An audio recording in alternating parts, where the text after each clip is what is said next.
welcome to From the Nightmares of Hike Denny, and this is Commission 19 of Feral Dolls. So for this project I was contacted by a client that wanted me to make a goblin doll with elvish look, with platinum hair and eyebrows, and little braids randomly through the hair, and the color palette for her clothes to be brown and dark green as well as her skin tone pale green.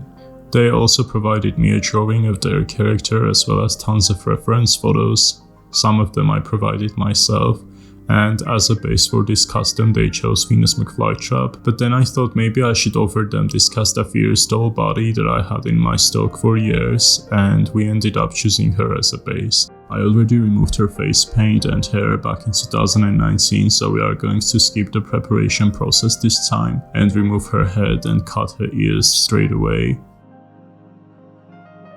After cutting them I sanded these areas, however I will be attaching ears once I am done with rerooting. But before I began rerooting I needed to dye her hair green and white ombre, and this time I didn't use any hair dyeing products since it's an ombre and reed dye worked just fine in this case, so after dyeing it on a stove while reed dye was boiling I rinsed them and then I straightened them and then I began the rerooting. And this time I didn't paint her head sculpt since the hair matched with her skin tone. I did the hair parting at the front, and as always I rerooted the same hair plug 2 times and then I flipped one hair string to the right and the other one to the left. Then I sculpted and attached her ears off camera using 4 black Cobra Cast thermoplastics, and then I painted them green using acrylic paint. And this is how it looked, and I also protected her hair to begin the repainting. I began as usual with a layer of white pan pastels to build the base layer, and then I drew the shape of her eyes and eyebrows. I was thinking of giving her a more furious facial expression. I thought that it will match with her character very well, and I was so happy that my client agreed with that decision, because most of the time clients prefer more neutral expressions and I personally like stronger facial expressions on my dolls. We also decided to give her very avant-garde makeup. I thought that it will fit with her entire Goblincore/Fairycore theme. Also, while I'm repainting, please, if you haven't subscribed yet, take your time to subscribe, because it really helps my videos to get discovered by more people and it overall helps me to be more consistent with my uploads. But anyhow, I blushed her eyebrows with pastels, then I darkened her eye shape, and I blushed her lips. I also blushed her upper and lower eyelids. Then I used my kneadable eraser to shape her eyebrows. Then I blushed her cheekbones with white pan pastels. Then in here I began drawing the spots of her gothic makeup.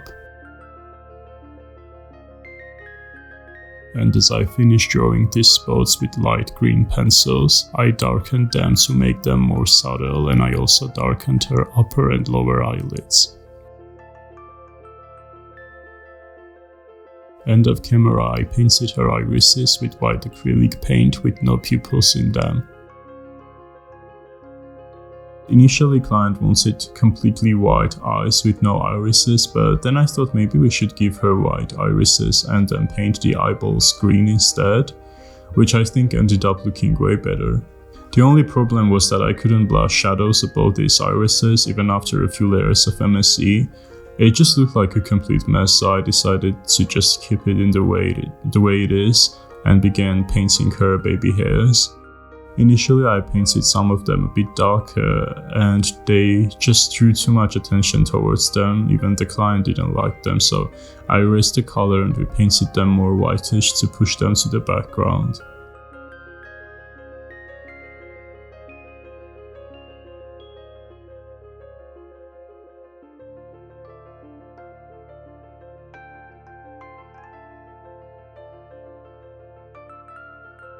And then I painted her eyeliners. Off camera I forgot to tell I also painted her lips with acrylics. I was thinking of giving her a very sharp cupid's bow, however my client preferred it with no cupid's bow, so I did the way they wanted. However, I wanted to paint lines over her lips very sharp and very gothic looking. And I did the final touches of camera, and this is how her face up looked. Then I removed her hair protection and began detangling her alpaca hair. I was really happy with this face up, it's more close to my own personal style and my client was also very pleased with it. I know that it's kind of dumb straightening her hair and then gophering it after, but I can't do noodles on messy hair, it has to be untangled first. So once I did the noodles, I began doing the braids. I did some dangling from her forehead and then I did the French braids.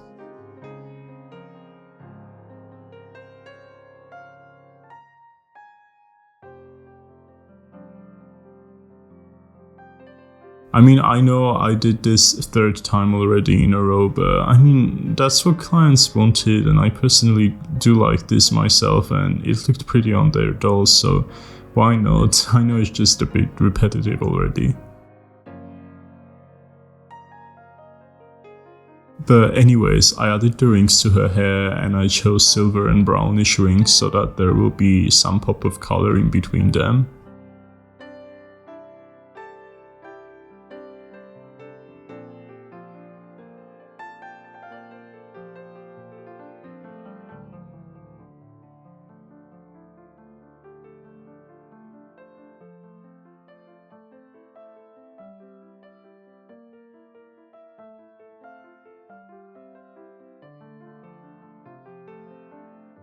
In here, it really took me lots of patience to put these rings on to stay still and to just sit on her French braid, but after a while of twisting it and finally making it sit still, I realized that it wasn't the right color, so I freaked out. But then I replaced it and I also added rings to her braids that are dangling over her face.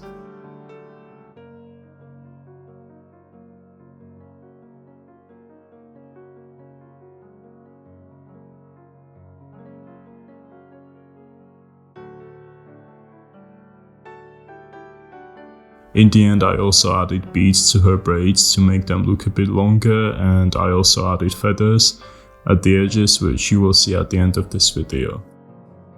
Now it was time to sand her body. I also bought this doll, missing one of her limbs and hands, and sometimes it's really hard to find matching Monster High doll hands because most of the time they get so overpriced that they sometimes cost more than the actual doll. So while I was scrolling on eBay, I found this Marisol Cucci doll's limb and I also had this Abby hand in my stock, and since they match with the size, all I needed is to wax Marisol's hair off her hands, sand it and repaint it to match Casta's skin tone.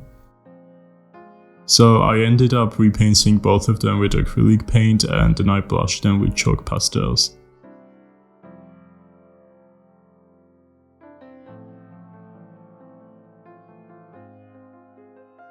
Then it was time to make her outfit. I did a quick sketch to kind of organize everything in my mind. And I told this before, I'm very good at painting, so please don't make fun of my sketch. It's not even a sketch, just like a doodle. I mean, if I want to, I can paint this to look very pretty, but like, what's the point? The important thing is the final outfit.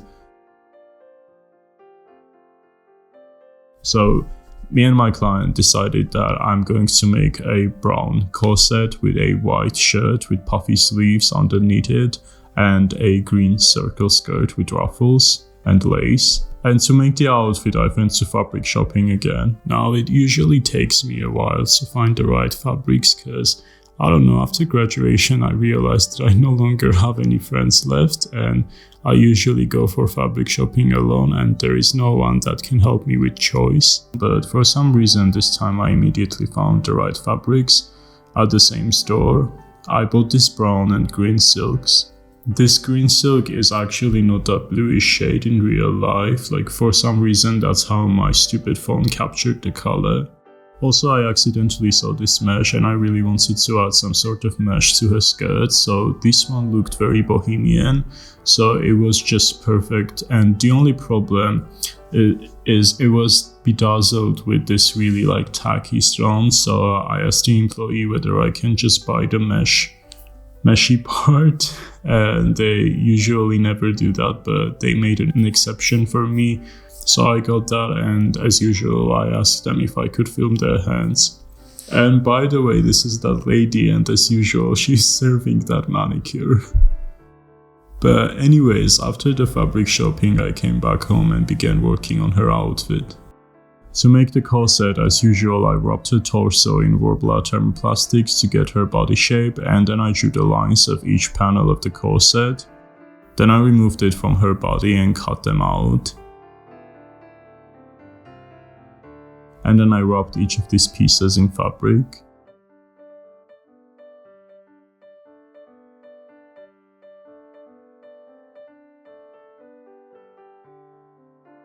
And then I stitched all these pieces together like I did before.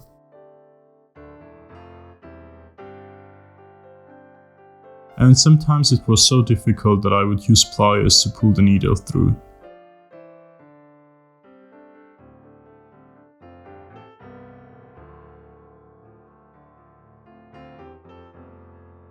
I also stitched some lace to it, and then I wound up this needle and I did the holes to install the eyelets.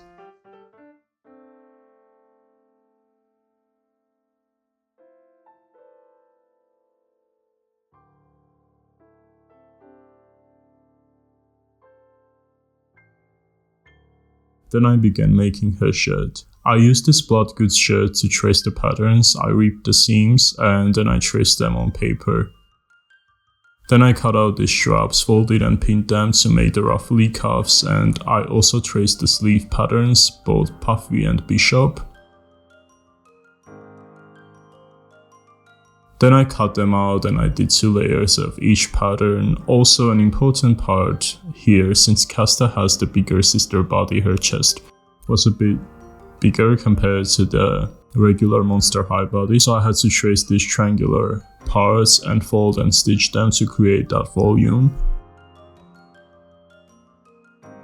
After that, I temporarily stitched all these patterns together and then I machine stitched their edges. And then I stitched these straps, and if I remember correctly, I ended up not using this because it was way too thick with 2 layers, but we will see. Then I began stitching the pleats for bishop and puffy sleeves. I wanted this to be very precise, so I spent a lot of time marking the distance between each pleat.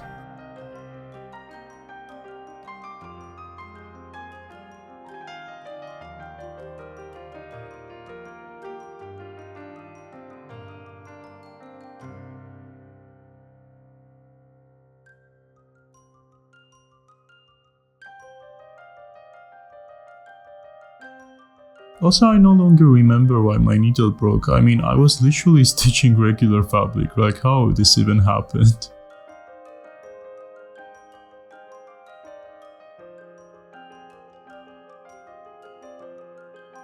But anyways, I finished doing all these pleats and then I tried them on this doll hand to see how they will look. Also, for the top edge of this bishop sleeve, I just ended up doing a basting stitch. In here, by the way, I tried to make the ruffly cuffs for her sleeves, however, since I folded it, it ended up being way too thick and bulky, so I had to redo this again off camera. Then I realized that the sleeves were way too short, so I decided to add another part to the path and bishop one, so I cut these pieces out, did the pleats off camera and stitched them together.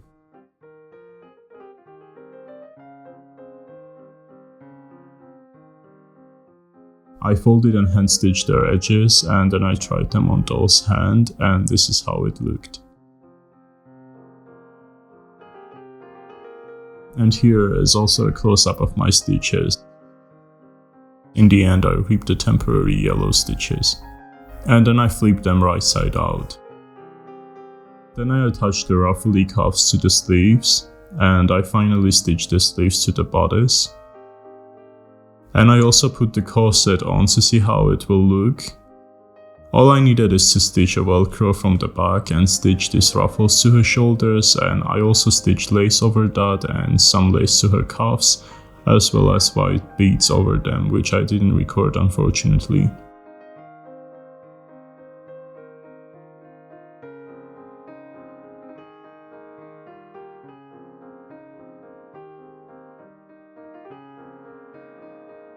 Then it was time to make her skirt. I cut out 2 circle slices, then I used my compass to draw a half circle for the waist area. And then I cut these pieces out. Then I cut out my pattern into pizza slices and I traced them on that skirt fabric. And then I cut this into pizza slices again using my rotary cutting tool. Then I fray checked all their edges. Then I took this mesh and placed it on each of these slices and glued them in place. It needed to be very precise, so I taped them so that they won't move. Sometimes I feel so dumb explaining stuff like this, as if you don't see it yourself.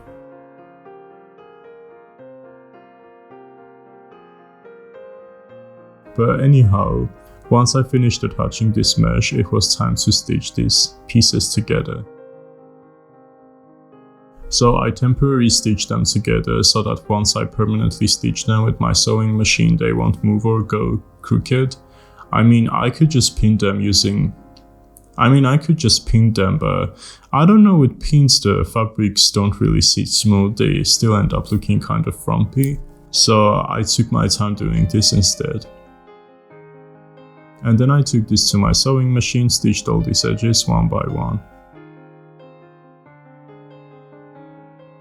I also wanted to stitch pleated ruffles to the skirt, so I cut out these straps and then I fray checked their edges. And then I marked the distance and began stitching the pleats.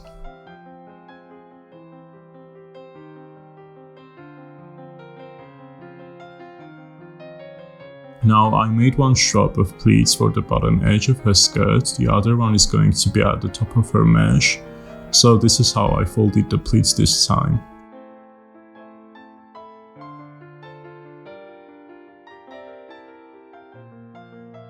And this is how the pleats and the skirt ended up looking.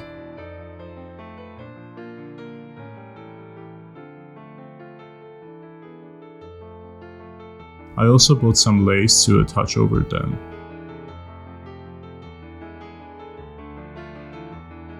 So I temporarily glued the pleats to her skirt and then I sewed it with my sewing machine.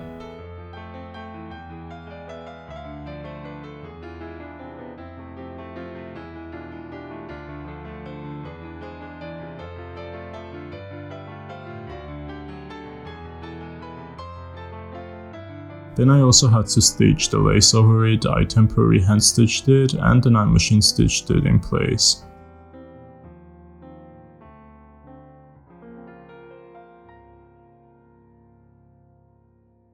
Then I repeated the same exact steps for her pleats that go over the mesh. Which, in here, it's incorrect actually. At first I planned to stitch this upside down, but then I took a fresh look at it and it didn't look good, so I flipped it and restitched this. Then once I finished all that repetitive process, I added the elastic belt to the waist of her skirt off camera and I began stitching beads over the lace to make it pop a bit more.